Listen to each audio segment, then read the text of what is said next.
First ever factory outlet Mukunda jewellery KPHB Kothapet Khammam Somajiguda Hanamkonda.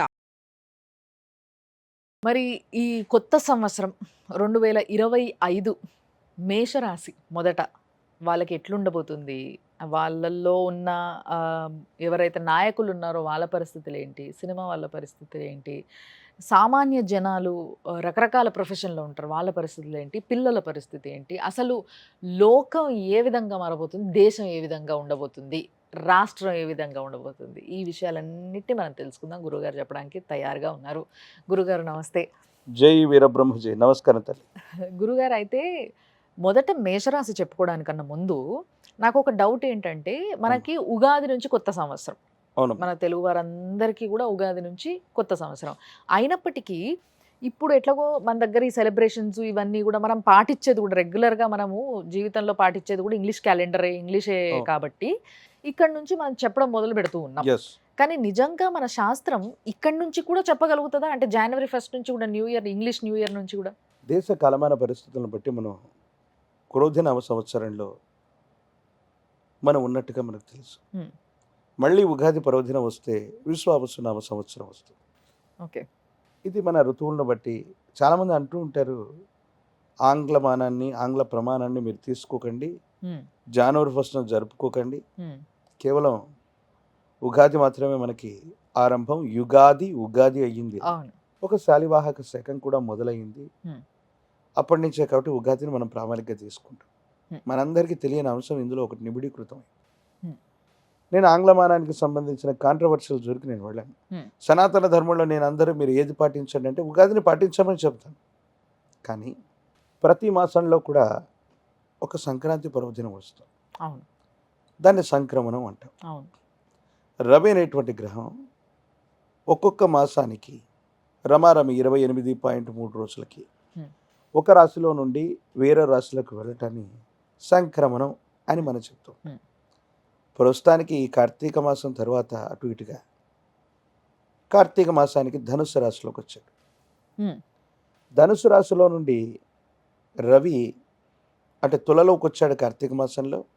Karthika మాసం అయిపోగానే ధనుసులోకి వచ్చాడు, వృచ్చికంలోకి వచ్చాడు, వృచ్చికం నుండి ధనుసులోకి వచ్చాడు, ధనుసు నుండి మకరంలోకి వెళతాడు. ఎప్పుడు వెళతాడు? ఈ జనవరి ప్రారంభంలోని 2వ వారంలోనే వెళతాడు. ఓకే. ఈ మకరంలోకి వెళ్ళేటువంటి ఈ సందర్భాన్ని ఏం చెప్తాం? మకర సంక్రమణం, అదే అవును. సంక్రాంతి. అవును. ఏమిటి మకర సంక్రమణానికి ఉన్నటువంటి విశేషత? సంక్రాంతి పురుషుడి గురించి పంచాంగమే చెప్తుంది. హ్మ్. ఉత్తరాయణ పుణ్యకాలానికి సంబంధించి మన పంచాంగమే చెబుతోంది. ఇప్పటి వరకు నడిచినటువంటి దక్షిణాయనం అన్నటువంటిది వెళ్ళిపోయి హ్మ్. ఉత్తరాయణ పుణ్యకాలం రాబోతున్నటువంటి మాసం కూడా ఈ మకర సంక్రమణం వచ్చేటువంటి జనవరి మాసంలోనే. హ్మ్. హ్మ్. సో కొంతమంది కొన్ని ప్రమాణాలు, కొన్ని పద్ధతులు, హ్మ్. కొన్ని విశ్వాసాల చేత ఆంగ్లమానాన్ని వాళ్ళు పెట్టుకొని ఉండొచ్చు. హ్మ్. నేనేం చెప్తానంటే దేశ కాలమాన పరిస్థితులతో పాటు హ్మ్. మకర సంక్రమణం అవ్వనివ్వండి, హ్మ్. ఉత్తరాయణ పుణ్యకాలం అవ్వనివ్వండి, మొదలయ్యేటువంటి సందర్భం కూడా ఈ జనవరి మాసమే. అంటే ప్రతి నెలలో కూడా ఒక సంక్రమణం రవి జరుగుతూ ఉంటుంది. హ్మ్. ప్రత్యేకించి ఈ మకర సంక్రమణం తర్వాతే ఉత్తరాయణ పుణ్యకాలం మొదలు కాబోతుంది. కాబట్టి అన్ని రాసుల మీద తప్పనిసరిగా మార్పులు చేర్పులు వస్తాయి. యాదృచ్ఛికంగా 2 వారాల ముందుగానే ఆంగ్ల సంవత్సరం జనవరి 1వ తారీఖు మొదలవబోతుంది. ఓహ్! సో దీనికి మన ప్రాచీనమైనటువంటి పంచాంగాలకి, దేశ కాలమాన పరిస్థితులకి తెలియకుండానే ఇందులో నిబిడీకృతమైనటువంటి రహస్యాలు ఇందులో ఉన్నాయి. హ్మ్. వాటిని మనం పట్టించుకోవట్లేదు అంతే. కాబట్టి ఓకే. ఆంగ్లమానాన్ని ఎవరు మీరు ఫాలో అవ్వమని అవ్వకూడదని నేను చెప్పను. కానీ ఆంగ్లమానం మొదలైనటువంటి మొదటి నెలలో 2 వారాల తర్వాతే ఉత్తరాయణ పుణ్యకాలం కూడా మొదలు కాబోతుంది. హ్మ్. ఈ విషయాన్ని కూడా మనం గుర్తుపెట్టుకోవాలి. కాబట్టి దేశ కాలమాన పరిస్థితుల్ని పంచాంగాన్ని లెక్కించటంలో మేము తప్పనిసరిగా హ్మ్. దాన్ని ప్రామాణికంలోకి తీసుకుంటాం. కాబట్టి 2025 అయినా అది ఆంగ్ల సంవత్సరాది అయినప్పటికీ కూడా ప్రశ్నాశాస్త్రాన్ని, ప్రాచీనమైనటువంటి సంఖ్యాశాస్త్రాన్ని, ఈ ఆంగ్ల సంవత్సరాన్ని కూడా కాస్త పరిగణలోకి తీసుకొని దేశ కాలమాన పరిస్థితులను తప్పకుండా విశ్లేషించగలుగుతాం. ఇంత మాట్లాడుతున్నాం, మీరు ఎన్నో తారీఖు పుట్టారని ఎవరినైనా అయితే ఫలానా 20వ తారీఖు పుట్టాను, ఫలానా ఫిబ్రవరి మాసంలో పుట్టాను, ఫలానా సంవత్సరంలో పుట్టానని చెప్తారు. కానీ నేను విలంబీనామ సంవత్సర ఉత్తరాయణ పుణ్యకాల చైత్రమాస శుక్లపక్ష నవమి లేదా అస్సలు అష్టమి ఎవరు రోజు చెప్పరు పుట్టామని మన వాళ్ళు. చెప్పగలమా? అవును. ఇది మన జీవితంలో ఒక భాగం అయిపోయింది. ఉమ్, అది మంచో చెడో పక్కన పెడితే పూర్తి స్థాయిలో తెలుగులో ఎవరైనా మీరు అంకెలు రాయగలరా? ఉమ్, మనం రాస్తున్న 1, 2, 3లు ఆంగ్లమానానికి సంబంధించినవే. అవును. తెలుగులో రాసేటువంటి అక్షరాలు అంకెలు వేరుగా ఉంటాయి. ఉమ్, ఇవి మనకు రావు, మన పిల్లలకు అస్సలు కూడా మనం నేర్పించట్లేదు. అచ్చ తెలుగు భాషలో అంకెలు కూడా రాయని మనం ఉమ్, ఆంగ్లమానం గురించి వేరొక దాని గురించి మనం విమర్శిస్తాం. అవును. అది అవును. వేరే సంగతి. అవును. కాకపోతే అది మన జీవితంలో ఒక భాగం అయిపోవటం వల్ల అలాగైపోయింది. అవును. సో, అది ఒక భాగంగా మారినందువల్ల అండ్ అటే తెలియకుండా ఓ 2 వారాల తర్వాత ఈ ఫస్ట్ న్యూ ఇయర్ జనవరి 1 తర్వాత ఒక 2 వారాలకే ఏదైతే ఉత్తరాయణం రాబోతుందో అప్పుడొచ్చే మార్పులని బేస్ చేసుకుంటూ మనం చెప్తున్నాము. ఏదో ఇంగ్లీష్ క్యాలెండర్‌లో డేట్ మారింది కదా అని మనం చెప్పుకోవట్లేదు. బట్ ఏంటంటే కొత్త సంవత్సరంగా మనం అందరం చూస్తున్నాం కాబట్టి దాన్ని ఇప్పుడు చెప్పుకోవడం జరుగుతుంది కొంత ముందుగా. అండ్ చాలా ప్రాచీనమైన ఏదైతే గవ్వ పంచాంగం ఉందో దీన్ని బేస్ చేసుకొని గురువుగారు మేషరాశి ఏ విధంగా ఉండబోతుంది ఎస్ చూద్దామా? ఎస్ శివాయ బ్రహ్మణే నమ, వీరబ్రహ్మేంద్ర స్వామినే నమో నమ. జై వీరబ్రహ్మ జై గోవిందమాంబచి. ఓం హ్రీం క్లీం శ్రీం శివాయ బ్రహ్మణే నమో నమ. వచ్చినటువంటి ఫలితం రాహు సంబంధమైనటువంటి ఫలితం. గోచార పరిస్థితులను అనుసరించి చూస్తే మేషరాశి వారికి ద్వితీయ స్థానమైనటువంటి వాక్స్థానం ధనస్థానంలో బృహస్పతి బలంగా ఉన్నప్పటికీ కొన్ని మిశ్రమమైనటువంటి ఫలితాలు కలుగుతూ ఉంటాయి. కొంతకాలం మనం ఎంత ప్రయత్నం చేస్తున్న పనులు అవ్వకపోవటం, ఆలస్యం అవుతూ ఉండటం, ఏం చేయాలో తెలియనటువంటి సందిగ్ధకరమైనటువంటి పరిస్థితుల్లో ఉంటూ ఉంటాయి. వైవాహిక జీవితానికి సంబంధించి వివాహ జీవితంలో కొన్ని ఇబ్బందులు వచ్చేటువంటి అవకాశం ఉంది.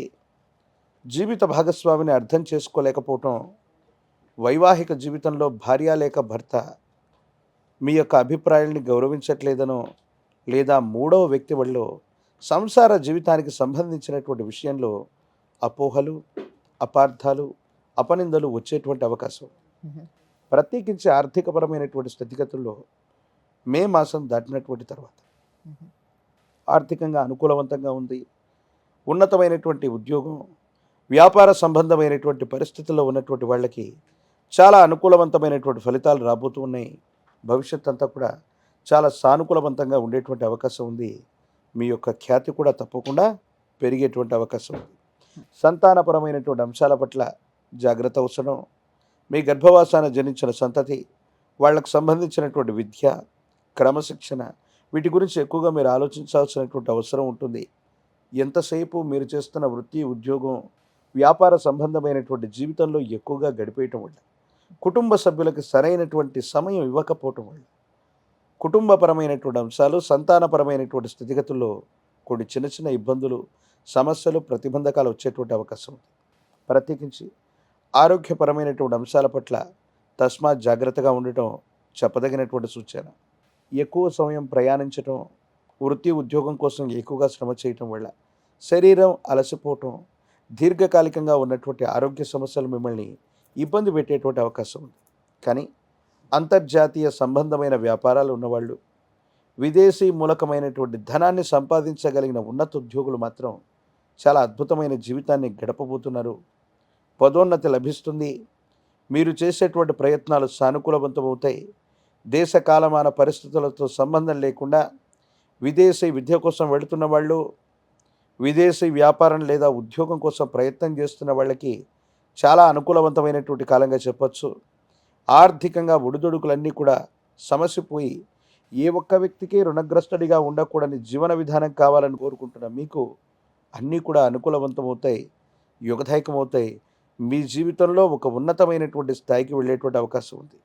ఈ సంవత్సరం మొత్తం కూడా అది ఆంగ్లమానం అని చెప్పినా, గోచార పరిస్థితులను బట్టి చెప్పినా కూడా ఈ మిశ్రమ ఫలితాలు కూడా మీరు కాస్త ఓర్పుతో, నేర్పుతో వ్యవహరించగలిగితే ఈ మిశ్రమ ఫలితాలను కూడా చాలా అనుకూలవంతమైనటువంటి పరిస్థితులుగా మార్చుకోగలిగినటువంటి స్థితిగతులు తప్పకుండా ఉన్నాయి.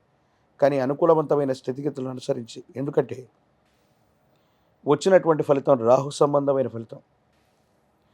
రాహుకి ప్రత్యధి అధిష్టాన దేవతా స్వరూపంగా దుర్గా స్వరూపమైన అమ్మవారిని మనం చెప్తుంటాం. దుర్గా స్వరూపాన్ని విశేషంగా పూజించండి.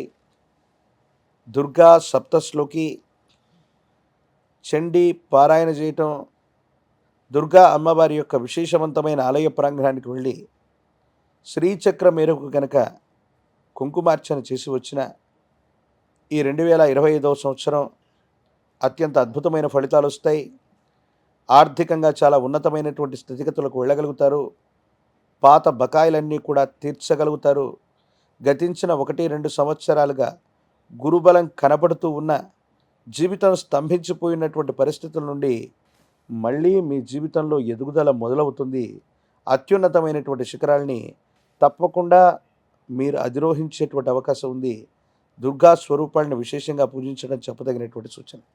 అద్భుతం గురువు గారు. నిజంగా అంటే క్లియర్గా విద్యార్థులకు కానీ, లేకపోతే వ్యాపారవేత్తలకు కానీ, లేకపోతే కొత్త ఉద్యోగం కోసం ఎదురు చూస్తున్న Yes. వాళ్ళకి కానీ, భార్యాభర్తల సంబంధం గురించి కానీ, పిల్లల గురించి కానీ చాలా క్లియర్గా చెప్పారు. దీంట్లో మరి ఎవరైనా నేతలు ఉంటే, మన అవును. యొక్క రాజకీయ నేతలు ఎవరైనా ఉంటే వాళ్ళకి సంబంధించి ఏ విధంగా ఉండబోతుంది? రాజకీయపరమైన రంగాల్లో ఉభయ తెలుగు రాష్ట్రాలకు సంబంధించినటువంటి చాలామంది కేబినెట్ మినిస్టర్ల యొక్క రాశి మొత్తం కూడా మేషరాశి. మేషరాశిలో చాలామంది ప్రముఖులు ఉన్నారు. పదోన్నతి లభిస్తుంది. నిజమైనటువంటి గురుబలం ఇప్పుడు మొదలు కాబోతుంది. ఇప్పటి వరకు అన్నీ మీ చుట్టూ ఉన్న సహాయ నిరాకరణ వల్ల మీరు పొందుతున్నటువంటి ఇబ్బందుల నుండి మీ కార్యాలయంలో ఉన్నవాళ్లే కాదు, మీ సహచరులు, ఇతరుల యొక్క సహాయ సహకారాల వల్ల మీ పనులన్నీ కూడా దిగ్విజయంగా మీరు పూర్తి చేయగలుగుతారు. ఆర్థికపరమైనటువంటి ప్రణాళికలు సరిగ్గా ఉంటాయి. మంచి ప్రాజెక్టులను పూర్తి చేయగలుగుతారు. ప్రజా సంబంధమైనటువంటి బాంధవ్యాలు, అటువంటి పదవులు, రాజకీయపరమైన రంగాలు ఇవన్నీ కూడా చాలా అనుకూలవంతంగా ఉండబోతున్నాయి. మీడియాకు సంబంధించినటువంటి విధి విధానంలో మీరు మాట్లాడుతున్నటువంటి సందర్భంలో అవ్వచ్చు, ఒక ముఖ్యమైనటువంటి సమాచారాన్ని ఇచ్చేటువంటి సందర్భంలో అది సంచలనమయ్యేటువంటి అవకాశం ఉంది. కాబట్టి ఆలోచించి మాట్లాడడం మాత్రమే చెప్పదగినటువంటి సూచన. తృతీయ స్థానమైనటువంటి భాతృస్థానంలో దేవగురువు యొక్క బృహస్పతి సంచారం కూడా జరగబోతుంది. కాబట్టి అన్నదమ్ములు, అక్క చెల్లెళ్ళు, తోబుట్టువులు, సహచరులు వీళ్ళందరి నుండి కాస్త సానుకూలవంతమైన, ప్రతికూలవంతమైన 2 రకాలైనటువంటి అభిప్రాయాలు ఉంటాయి. బాగా పరిష్కారాలు అవుతాయి. ఎంతో కాలంగా స్థిరచరాస్తుల విషయంలో ఒక కొలిక్కి రానటువంటి సమస్యలను కూడా చాలామంది ప్రముఖుల యొక్క జీవితంలో అన్నదమ్ములు తగువబడుతున్నటువంటి పరిస్థితిని చూస్తున్నాం. ఆస్తుల కోసం సెలబ్రిటీలు వాళ్ళ పిల్లలు కొట్టుకుంటూ ఉంటారు. ఇలాంటి పరిస్థితుల్లో సామరస్యంగా భాగస్వామ్య పరిష్కారం, భాగ పరిష్కారం ఇవన్నీ కూడా తప్పకుండా జరిగేటువంటి అవకాశం కూడా తప్పనిసరిగా కనపడుతుంది.